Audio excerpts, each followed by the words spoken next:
Do we know that basic French phrasings or phrases all start from this phrase called l'apprendre, to learn.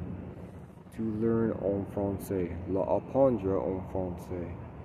If you know these two little phrases, to learn, in any language, you may start. Those are your starting words. To learn Espanol, to learn English.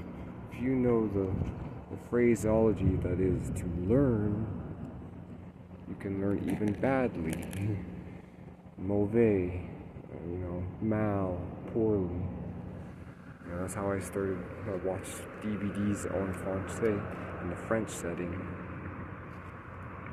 I just kept watching over and over and pick up little phrases. Incroyable? Not so much. Just repetition.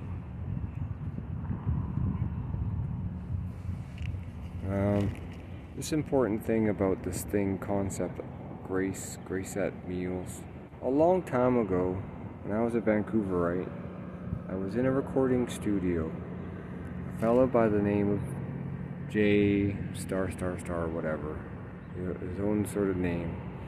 He was all going in and on about this grace concept. I have this and that.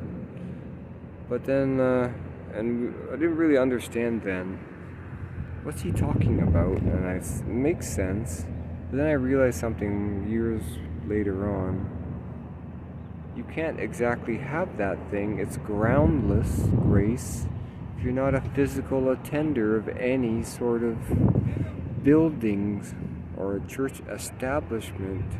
You substantiate nothing. You're graceless, groundless, if you're not physically attending somewhere like a church building. So people can go on and on and on about, I have grace, I say grace at meals, or I believe in God and higher power, this and that. But hey, you have to physically attend certain things. Not just food banks, but actual buildings where people prayed and believed in things. And you might not even agree with the current congregation that's there.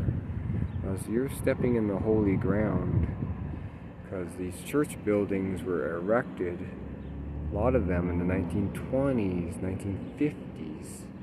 Holy ghosts of people who believed in things. Even if you don't currently agree with everything your current congregation or persons who go there, doesn't matter. It's holy ground because of how long ago those church buildings were erected. So you do this thing. It's called substantiate. Back up. Make more substantial whatever you believe in, especially when it comes to godlike concepts and grace. These things are very important to musicians, or people that want to be graceful and have graceful movement in their everyday lives. And you hear this, for example, in figure skating itself. The person did the triple lux axel move or whatever. What a graceful move. The announcers, they intuitively will announce the proper thing should the figure skater, ice figure skating in this instance, do that. What a graceful move he or me made on the ice just there. Well, that's why. Because that person most likely has substantiated and does go to church at some level. Maybe it's Elvis Stoiko from a long time ago. Certain individuals, or if we hear this word grace attached to an athlete, they have attended, because it's connected. So it's very important to substantiate, back up, physically attend. And I like this idea also of what are good answers in tests? What have always been good answers in multiple choice tests?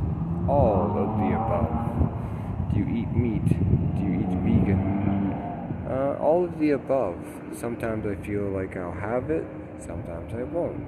Sometimes I'll have soy-based milk or soylent-based milk because I don't like to harm the farm animal. And sometimes I'll have traditional creams and milks and milk it that way. Like all of the above. Life's not meant to be like restrictive, I think. Not too much. All of the above is a great answer to so much of what we do. Always has been.